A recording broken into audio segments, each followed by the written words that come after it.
దేవుడు పాతాళమును కలుగు చేశాడు, పరదేశుని కలుగు చేశాడు, పరలోక రాజ్యాన్ని కూడా కలుగు చేశాడని బైబిల్ చెప్తున్నటువంటి మాట. అయితే ఈ దేవుడు సృష్టించినటువంటి సృష్టిలో 7 ఆకాశములను దేవుడు కలుగు చేశాడంట. అయితే 7 ఆకాశములో ఎవరెవరిని ఉంచాడో ఆయనకు మాత్రమే తెలుసు. అయితే దేవాది దేవుడు పరలోకమును కలుగు చేశాడు, పరదేశ లోకమును కలుగు చేశాడు, భూలోకమును కలుగు చేశాడు, పాతాళమును కలుగు చేశాడని కూడా బైబిల్లో చెప్తున్నటువంటి మాట.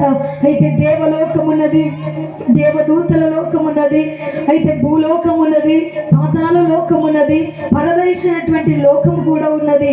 అయితే దేవుడు పరలోకములో దేవలోకములో ఉన్నాడు, ఆయన ఆకాశమందు ఆసీనుడైన దేవుడు. అయితే దేవదూతల లోకములో దేవదూతలు ఉన్నాయని మనము చరిత్రలో చూస్తాం. అయితే పరదేశంలో ఎవరైతే భూమి మీద ప్రభు కొరకు జీవించి పరిశుద్ధముగా జీవించి మారు మనసు పొంది ఎవరైతే బాప్తీసం తీసుకొని నమ్మకముగా దేవుడి సన్నిధికి వెళతారో వారు ప్రభు నమ్ముకొని చనిపోతే వారి ఆత్మలు పరదేశంలోనికి వెళ్ళిపోతాయి. హల్లెలూయా. ఎవరైతే పుట్టినది మొదలుకొని చనిపోయేంత వరకు దేవుడంటే ఎరగక, దేవుడంటే తెలుసుకోక పాపాలు చేస్తూ అపరాధాలు చేస్తూ ఇదిగో లోకములో ఇష్టానుసారముగా జీవించి చనిపోయినటువంటి వారి ఆత్మ పాతాళానికి వెళుతుందని కూడా పరిశుద్ధ గ్రంథం తెలియచేస్తూ ఉన్నది. అయితే ఈ పాతాళము దేవుడు మనుషుల కోసం సృష్టించలేదంట. అయితే పరదేశిని మనిషి యొక్క ఆత్మ కోసం సృష్టించాడు, కానీ పాతాళమునంట మానవుని కోసం దేవుడు సృష్టించలేదని బైబిల్ చెప్తున్న మాట.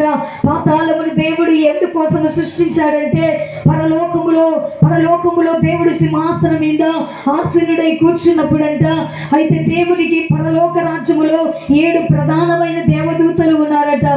7 ప్రధానమైన దేవదూతలలో మొట్టమొదటి దేవదూత ఎవరంటే లూసిఫర్ అనే దేవదూతను మనము చూస్తాం. ఈ లూసిఫర్ అనే దేవదూత దేవుడికి ప్రధానమైన దూత. దేవుడు ఏది చెప్తే ఆ దూత పని చేసేదంట. ఈ దూత పని ఏంటంటే సంగీతము వాయించడం, ఈ దూత పని ఏంటంటే మంచిగా పాటలు పాడడం, ఈ దూత పని ఏంటంటే అనేక దేవదూతల ద్వారా దేవుడిని ఆరాధించేటువంటి పనిని నేర్పించడం ఈ దూతకున్నటువంటి పని పరలోక రాజ్యములో. అయితే పరలోక రాజ్యములో ప్రధాన దూత అనబడేటువంటి లూసిఫర్ దూత పరలోక రాజ్యములో ప్రధాన దూతగా దేవుని ద్వారా పిలువబడ్డాడు.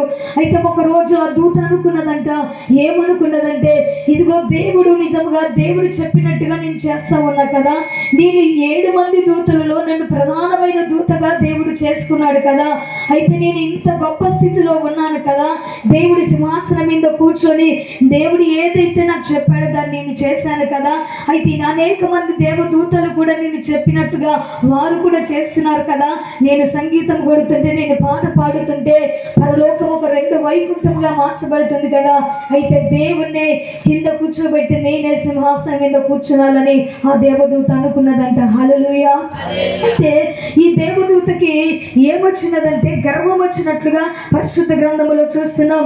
ఈ దేవదూత దేవునితో సమానుడిగా ఎంచుకోవాలని అనుకున్నట్లుగా కూడా పరిశుద్ధ గ్రంథములో చూస్తున్నాం. అయితే దేవుడు హృదయ రహస్యాలను ఎరిగిన దేవుడు, దేవుడు అంతరంగాన్ని ఎరిగిన దేవుడు, దేవదూతల యొక్క అంతరంగాన్ని ఎరిగిన దేవుడు, భూలోకములో ఉన్నటువంటి మానవుల అంతరంగాన్ని ఎరిగిన దేవుడని బైబిల్ చెప్తున్నటువంటి మాట. అయితే యొక్క ప్రధాన దూత అయినటువంటి అంతరంగాన్ని దేవాది దేవుడు ఎరిగి ఉన్నాడు. అయితే ఆ దూత అనుకున్నదంట, దేవుని సింహాసనం మీద నుండి తీసివేసి సింహాసనం మీద నేనే కూర్చొని నేనే పరిపాలన చేస్తే ఎంత బాగుంటది, నేనే దేవునితో సమానుడిగా ఉంటే ఎంత బాగుంటుందని తన మనసులో గర్వించి తన మనసులో అనుకొని ఆ రీతిగా జీవించినందువలన దేవుడు హృదయ రహస్యాలు ఎరిగిన దేవుడు కాబట్టి వెంటనే ప్రధాన దూత అయినటువంటి లూసిఫర్తో దేవుడు అంటున్నాడు, ఏమంటున్నాడంటే ఇదిగో నీ హృదయంలో నువ్వు గర్వించినటువంటి దూతవై, నీ హృదయంలో పాపము చేస్తున్నటువంటి దూతవై నీ ఉన్నావు కాబట్టి, నాతో నువ్వు సమానుడిగా చేసుకోవాలనుకున్నావు కాబట్టి, నా సింహాసనం మీద కూర్చొని పరిపాలన చేయాలని మనసులో నువ్వు గర్వించి పాపములో పడిపోయి ఈ రీతిగా నువ్వు ప్రవర్తించావు కాబట్టి నీవు నా రాజ్యములో ఉండడానికి వీల్లేదు. నీకంటూ నేను ఒక లోకాన్ని సృష్టించాను. అదే ఆ లోకం ఏంటంటే పాతాళం అనే లోకాన్ని నీ కొరకే నేను సృష్టించాను, ఆ పాతాళములోకి నువ్వు వెళ్ళిపోవాలని ఆ ప్రధాన దూత అయినటువంటి లూసిఫర్తో దేవుడు చెప్పాడంట. హల్లెలూయా. అయితే పాతాళము మనుషుల కోసం కాదు చేయబడింది. ఎవరి కోసము చేయబడిందంటే ప్రధాన దూత అయినటువంటి లూసిఫరు దేవుని ఎదుట గర్వించి పాపము చేసి అహంకారముగా జీవించి దేవునితో నేను సమానుడిగా చేసుకోవాలి, దేవుని కంటే ఎక్కువ స్థితిలో నేను ఉండాలి, దేవుడే నా కింద ఉండాలని చెప్పేసి ఆ దూత అనుకునినందువలన దేవుడు ఆ దూత కోసమే పాతాళమును సృష్టించాడు, పాతాళమును కలుగజేశాడు. పరలోకములో దేవలోకములో దేవదూతలు కూడా ఎంతో మంది ఉన్నారు. ఒకప్పుడు దేవుడంటే దేవదూతలు ఎంతగానో ఆరాధించేవారు, ఎంతగానో దేవుని మహిమ పరిచేటువంటి వారు. కొంతమంది దేవదూతలు ఏమైపోయారంటే ప్రధాన దూత అయినటువంటి లూసిఫర్ కి సపోర్ట్ గా వెళ్ళిపోయారు. ఇక మాకు దేవుడు అవసరం లేదు, ఈ ప్రధాన దూత అయినటువంటి లూసిఫరే మాకు కావాలి, ఈ దూతనే మాకు కావాలి, ఈ దూత వైపు మేము సపోర్ట్ వెళ్తామని పరలోకములో దేవలోకములో ఉన్న కొంతమంది దేవదూతలు కూడా దేవుడు ఆరాధించేవారు. దేవుని విడిచిపెట్టి వేసి లూసిఫర్ దూత వైపు వారి మనస్సులను త్రిప్పుకొని వారు జీవించినందువలన లూసిఫర్ దూతతో పాటు కూడా ఎవరైతే లూసిఫర్ దూతకి సపోర్ట్ గా ఏ దేవదూతలైతే వెళ్ళారో వారందరికీ కూడా దేవుడు పాతాళములోనికి పడద్రోశాడంట. హల్లెలూయా.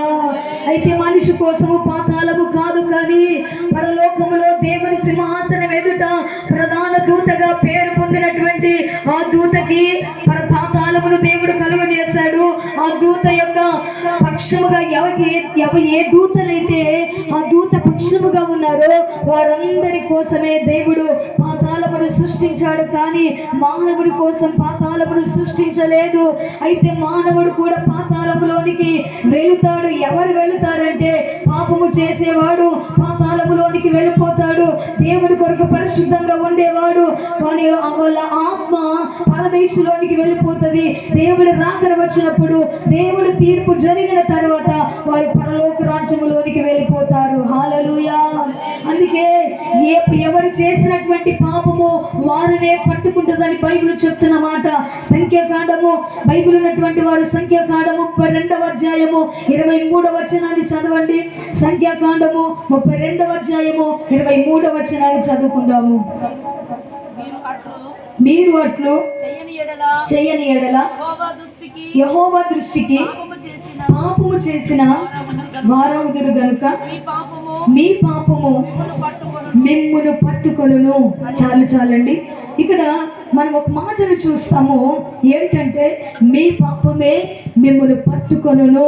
నిజంగా ఆ యొక్క ప్రధాన దూత అయినటువంటి లూసిఫర్ యొక్క పాపము తన పాపమే తనను పట్టుకొని ఎక్కడికి తీసుకొని వెళ్ళిందంటే పాతాళములోకి తీసుకొని వెళ్ళిపోయింది. హల్లెలూయా.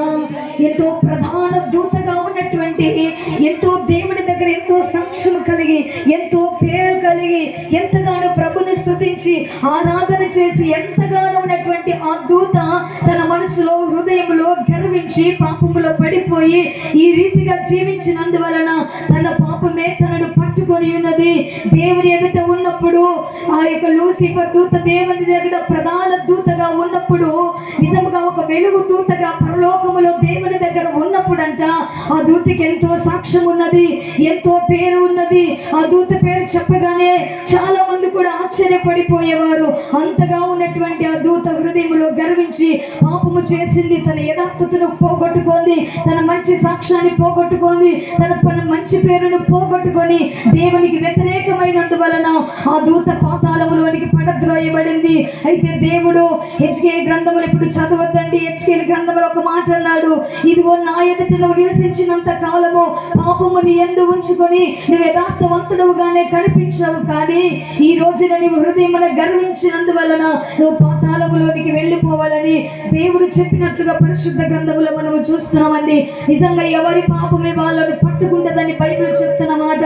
పాపం అంటే అది చిన్న పాపమే కావచ్చు, అది పెద్ద పాపమే కావచ్చు. పాపము పాపమే. చూపు ద్వారా చేసిన పాపమే, మాట ద్వారా చేసిన పాపమే, ఇదిగో తలంపు ద్వారా తలంచినది పాపమే, నడక ద్వారా నడిచినది పాపమే, పడక ద్వారా చేసిన పాపము పాపమే. ఏది ఏ చిన్న తప్పు చేసినా కూడా అది పాపమే అని బైబిల్ చెప్తున్నటువంటి మాట అండి. అందుకే ఎవరి పాపము వారిని పట్టుకుంటుందని బైబిల్లో చెప్తున్నటువంటి మాట. నువ్వు పాపం చేస్తుంటే నువ్వు దాన్ని విడిచిపెట్టి ఒప్పుకొని పరిశుద్ధముగా జీవించడానికి ప్రయత్నించాలని బైబిల్ చెప్తున్న మాట. ఒకవేళ నువ్వు పాపము చేస్తూ ఎవరు నన్ను చూడట్లేదని నువ్వు విచ్చలవిడిగా జీవిస్తే నీ పాపము నిన్ను పట్టుకొని ఒకరోజు నువ్వు చనిపోయిన తర్వాత ఆ పాపమే నిన్ను పాతాళములోనికి తీసుకొని వెళ్ళిపోతుంది. హల్లెలూయా. పాతాళములో ఏముంటదంటే భయంకరమైన చీకటి. ఆ పాతాళములో ఏముంటదంటే ఏడుపు, పండ్లు కొరకడము, ఇవి మాత్రమే ఉంటాయి. కానీ అక్కడ సంతోషము కానీ, అక్కడ ఆనందము కానీ, అక్కడ నెమ్మది కానీ, అక్కడ సుఖము కానీ ఏది ఉండదు. పాతాళములో చీకటే, పాతాళములో ఏడిపే, పాతాళములో పండ్లు కొరకడమే, పాతాళములో వేదన అనుభవించడమే, పాతాళములో ఎంతో బాధని అనుభవించడమే ఉంటది. కానీ సంతోషాన్ని అనుభవించేది ఉండదని బైబిల్ చెప్తున్నటువంటి మాట. దేవదూతలు పాపము చేసినందువలన దేవుడు పాతాళములోనికి వారిని పడవేశాడని బైబిల్లో మనము చూస్తున్నాం. అందుకే ఈ యొక్క లూసిఫర్ దూత దేవుని ఎదుట హృదయమున గర్వించి పాపము చేసినందువలన ఈ లూసిఫర్ దూతను మొట్టమొదటిగా దేవుడు పాతాళములోనికి వేశాడంట. యెషయా గ్రంథము 14వ అధ్యాయము బైబిల్